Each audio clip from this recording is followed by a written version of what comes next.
Next topic is Raoult's law. Raoult's law सबसे पहले करता क्या है, ये मैथमेटिकल रिलेशन दे रहा है, ठीक है, it gives the mathematical relation. लेकिन किसके बीच में मैथमेटिकल रिलेशन देता है, ये आपको ध्यान रखना है, मोल फ्रैक्शन के बीच में, मोल fraction of solvent and vapour pressure of solution, और सॉल्यूशन का वेपर प्रेशर, इन दोनों के बीच में मैथमेटिकल रिलेशन देगा। एक तो ये चीज़ और दूसरा, एक तो ये चीज़ बताएगा ये, दूसरा ये बताएगा कि कैसे rate of evaporation density of liquid पे डिपेंड करता है, जो ग्राम्स लॉ ऑफ डिफ्यूजन ने कहा था। हाउ, क्योंकि हमें पहले ये पता होना चाहिए कि वो टॉपिक है किसके लिए। How rate of evaporation depends upon density of liquid, मतलब इन दोनों कंसेप्ट को अब हमने इसके अंदर कवर करना है, ठीक है। तो मैं सिंपल सा एग्जांपल लेके चल रही हूँ कि हमने क्या किया, ये एक वेसल ले लिया, ठीक है, इसके अंदर हमने एक नॉन वोलेटाइल सॉल्यूट जो है ऐड कर रहे हैं हम एक सॉल्वेंट के अंदर। ये हमने कोई भी एक सॉल्वेंट ले लिया और इसके अंदर जो मैं ऐड ऑन कर रही हूँ वो क्या ऐड ऑन कर रही हूँ, non volatile solute. Non volatile means जो इजीली वेपर्स की फॉर्म में कन्वर्ट नहीं होता। तो हम क्या देखते हैं कि वेपर प्रेशर कम हो जाएगा, क्योंकि जो नॉन वोलेटाइल है ये वेपर्स की फॉर्म में कन्वर्ट हो नहीं सकता। तो ये जो लिक्विड हमने लिया हुआ है सॉल्वेंट, मान लो वाटर ही लिया हुआ है, उसकी जगह पर ये आ जाएगा, उसका स्पेस ले लिया तो ये वेपर्स में उसको कन्वर्ट नहीं होने देगा।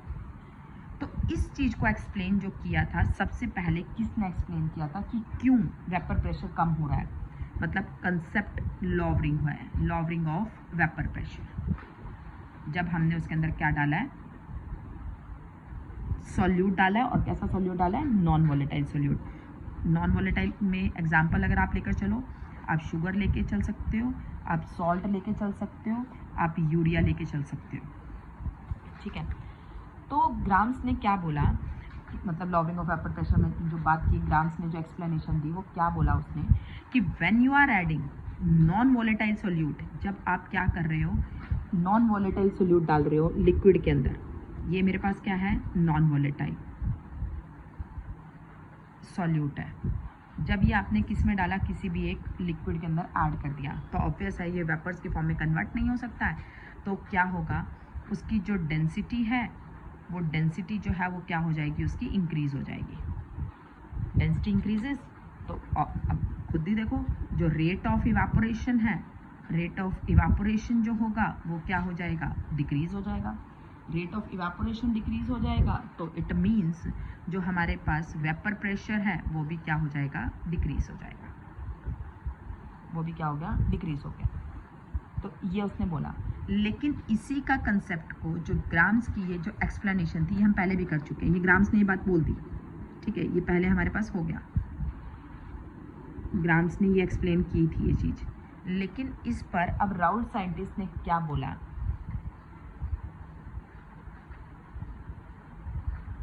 राउल्ट्स ने जो अपनी एक्सप्लेनेशन दी थी वो क्या दी थी राउल्ट्स ने, उसने ये बोला था कि अगर हमारे पास हमने क्या डाला, इसके अंदर हमने कोई नॉन वोलेटाइल सॉल्यूट अगर डाला है ना, नॉन वोलेटाइल सॉल्यूट हमने डाल दिया है, तो जो वेपर प्रेशर होगा इस लिक्विड के अंदर हमने डाला है, तो वेपर प्रेशर जो होगा वो इंक्रीज हो जाएगा।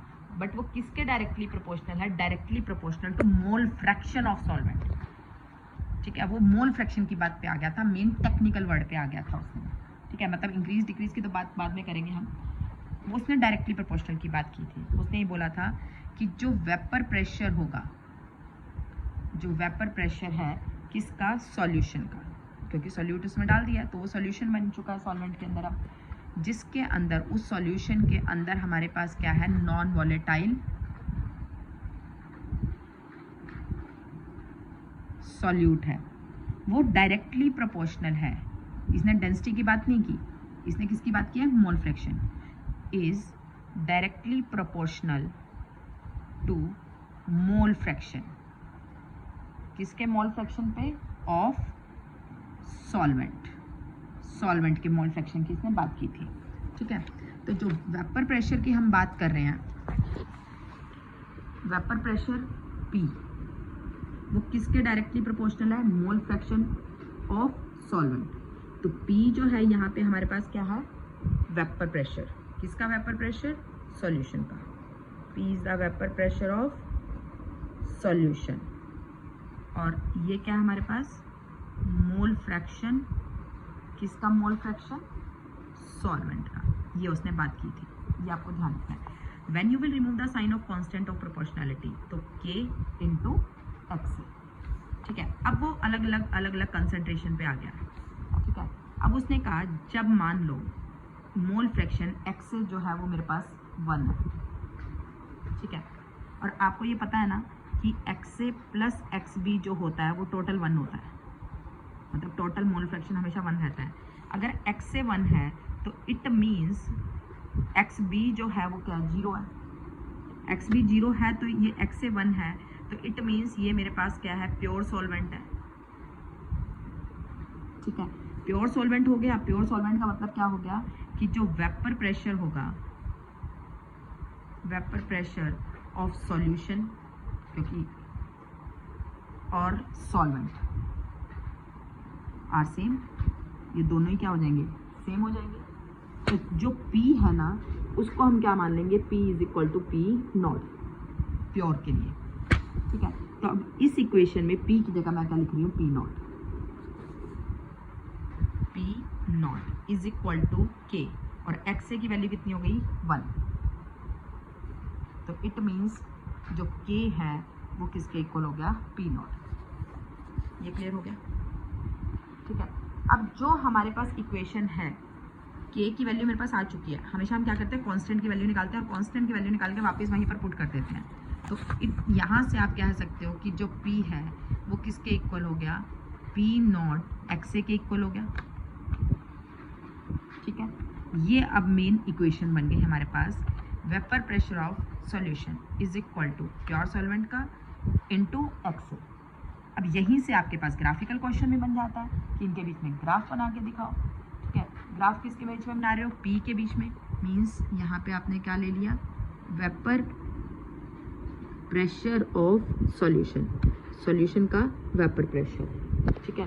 और इसमें दूसरी जगह जो है आप क्या लोगे? Mole fraction. मोल फ्रैक्शन किसका? सॉल्वेंट का। मोल फ्रैक्शन आप किसका लेके चल रहे हो? सॉल्वेंट का। तो जब उसके डायरेक्टली प्रोपोर्शनल चल रहा है तो ये ग्राफ आपका कैसा बन गया? Straight line. और जब भी कोई ग्राफ बनाते हैं तो उसका हमने स्लॉप बताना होता है। स्लॉप जो है वो हमारे पास क्या हो गया? टेंजेंट थीटा, और वो कितना आएगा हमारे पास? P not, okay.